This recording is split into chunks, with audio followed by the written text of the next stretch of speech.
जम्मू कश्मीर के मुख्यमंत्री बने उमर अब्दुल्ला केंद्र शासित राज्य बनने के बाद पहली सरकार। सुरेंद्र चौधरी ने डिप्टी सीएम की शपथ ली। सकीना इतू ने मंत्री पद की शपथ ली। जावेद राणा ने मंत्री पद की शपथ ली। जावेद अहमद डार ने मंत्री पद की शपथ ली। बीजेपी प्रदेश अध्यक्ष भूपेंद्र चौधरी का बड़ा बयान। यूपी विधानसभा उपचुनाव को लेकर बोले भूपेंद्र चौधरी, राज्य ने प्रत्याशी चयन की प्रक्रिया पूरी कर ली है, केंद्र चुनाव समिति को निर्णय करना है। निषाद पार्टी की सीट पर भूपेंद्र चौधरी ने कहा, निषाद पार्टी का फैसला केंद्र नेतृत्व करेगा, हम लोग गठबंधन धर्म का पालन करेंगे। उपचुनाव में सहयोगी दलों का भी ध्यान रखा जाएगा। महाराष्ट्र में चुनावी बिगुल फूकेंगे अखिलेश यादव। 18 अक्टूबर को महाराष्ट्र में सपा अध्यक्ष की जनसभा। 18 अक्टूबर को मालेगांव में अखिलेश यादव की जनसभा। 19 अक्टूबर को धुले सीट पर जनसभा करेंगे सपा प्रमुख। मुस्लिम बाहुल्य दोनों सीटों पर सपा कर रही जीत का दावा। पिछली बार दोनों सीटें AIMIM ने जीती थी। कांग्रेस संग बात न बनने के बाद सपा मैदान में उतरेगी। उमर अब्दुल्ला के सीएम बनने पर बोले अखिलेश यादव, अधिकार मिलना इससे भी जरूरी है। उमर अब्दुल्ला को अखिलेश यादव ने दी बधाई। श्रीनगर में राहुल गांधी और अखिलेश यादव की मुलाकात। यूपी विधानसभा के उपचुनाव की चर्चा के संकेत। जम्मू कश्मीर में नई सरकार के शपथ ग्रहण में हुई भेंट। राहुल गांधी और अखिलेश यादव की गर्मजोशी से हुई मुलाकात। हरियाणा में नई सरकार का शपथ ग्रहण समारोह। दूसरी बार सीएम पद की शपथ लेंगे नायब सिंह सैनी। यूपी से एनडीए के सहयोगी भी शपथ ग्रहण में पहुंचेंगे। निषाद पार्टी के अध्यक्ष संजय निषाद होंगे शामिल। एसबी प्रमुख ओम प्रकाश राजभर भी पहुंचेंगे पंचकुला। प्रदेश में परीक्षाओं को लेकर बड़ा फैसला। अब अलग अलग रंग और कोड के पेपर होंगे तैयार। प्रदेश के सभी परीक्षा केंद्रों के लिए तैयार होंगे पेपर। प्रतियोगी परीक्षाओं के लिए अधिनियम में संशोधन के लिए अध्यादेश किया गया जारी। 4 सेट होंगे तैयार, 2 का होगा प्रकाशन। रामगोपाल मिश्रा की हत्या पर कैबिनेट मंत्री जयवीर सिंह का बड़ा बयान। एक समाज के मन में कितनी नफरत है, किसी भी दोषी को बख्शा नहीं जाएगा। उपचुनाव की सभी सीटों पर हम जीत के लिए तैयार। मिल्कीपुर सीट को लेकर अयोध्या से सपा सांसद अवधेश प्रसाद ने कह दी बड़ी बात। सीट कई महीने से खाली, पहले क्यों नहीं रीट वापस लिया। अजीत प्रसाद सपा प्रत्याशी है, बहुमत से जीत रहे। फिर से देश प्रदेश में एक इतिहास पर चर्चा होगी। भारतीय जनता पार्टी की जमानत जब्त होगी। बीजेपी डर रही है, इसलिए अब तक रीट वापस नहीं लिया था। जो काम आज हो रहा है वो पहले होना चाहिए था। साल 2027 में बीजेपी का सफाया हो जाएगा।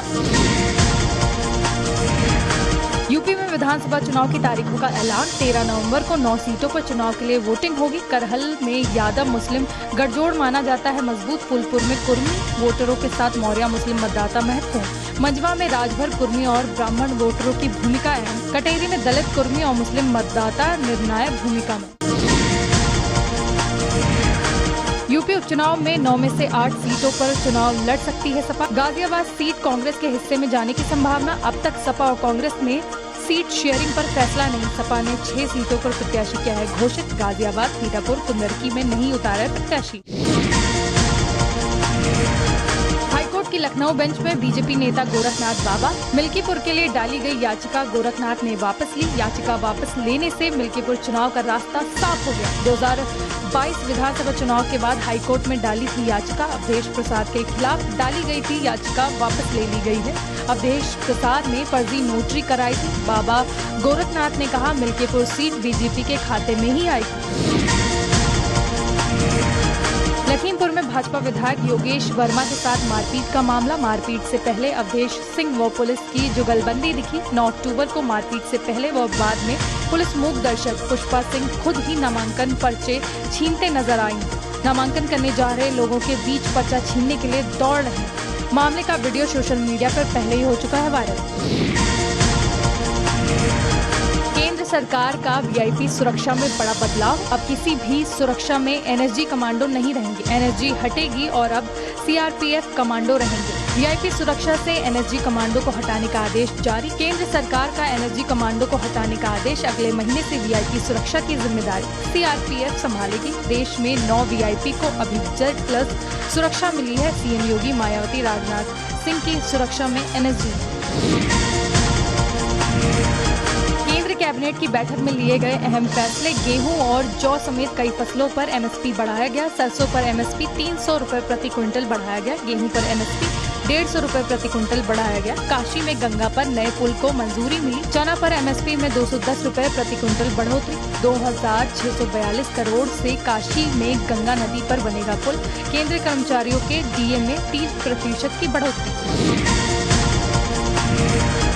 कांग्रेस सांसद प्रमोद तिवारी का बड़ा बयान। सपा ने सिटिंग सीटों पर प्रत्याशी उतारे। बातचीत के लिए अभी विकल्प खुले हैं। नॉमिनेशन से पहले हमारी सीटें फाइनल हो जाएंगी। 9 सीटों पर गठबंधन की तैयारी पूरी है।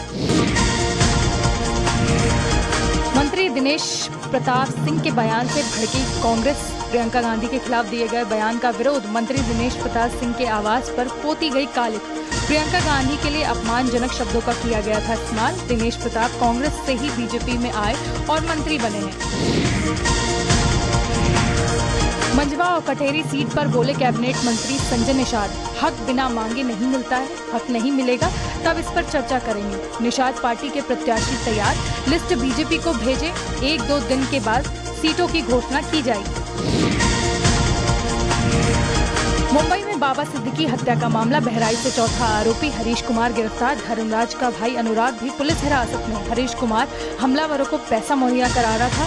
शूटर धर्मराज के भाई से भी पूछताछ जारी। बहराइच के गंडारा गांव से हरीश की गिरफ्तारी। 21 अक्टूबर तक पुलिस हिरासत में भेजा गया हरीश को। हत्याकांड में अब तक 4 लोगों की अरेस्टिंग हो चुकी है। जिशान और शूटर शिवा की तलाश मुंबई पुलिस कर रही। शूटर शिवा ने इंस्टाग्राम पर लिखा था, यार तेरा गैंगस्टर है जान।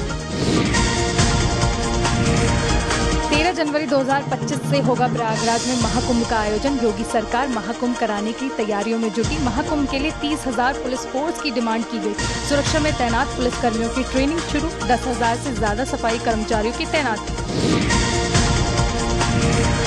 रामपुर में एमपी एमएलए कोर्ट से पूर्व सांसद जयाप्रदा हुई बरी। आचार संहिता केस में पूर्व सांसद जयाप्रदा बरी। कोर्ट से बाहर निकलने पर पूर्व सांसद जयाप्रदा ने कहा, मेरे खिलाफ जिसने षड्यंत्र रचा उसे सबक सिखाऊंगी। फर्जी वीडियो के आधार पर मेरी छवि खराब की गई।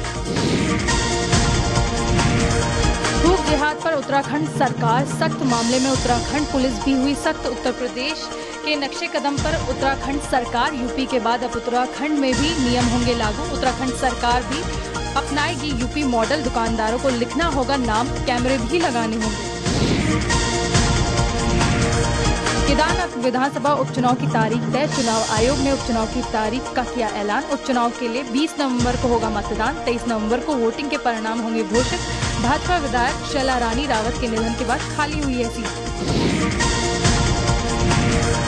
सहारनपुर में बीजेपी महानगर अध्यक्ष पुनीत त्यागी पर गंभीर आरोप। अभिनेत्री ने यौन शोषण समेत कई मामलों में लगाए आरोप। पुनीत त्यागी को लेकर अभिनेत्री ने सीएम से की शिकायत। पुनीत त्यागी को पार्टी से निष्कासित करने की मांग। सोशल मीडिया पर वीडियो अपलोड कर लगाया गंभीर आरोप। सहारनपुर में रोटी बनाते हुए थूकने का वीडियो हुआ था वायरल। होटल पर काम करने वाला व्यक्ति रोटी पर थूक रहा था। खलीफा होटल में थूक पर परोसी जा रही रोटी को लेकर लोगों की शिकायत। मामले में एसपी सिटी से मिले होटल स्वामी। होटल स्वामी ने कहा षड्यंत्र के तहत उन्हें फंसाया जा रहा है। मामले में निष्पक्ष जांच होनी चाहिए।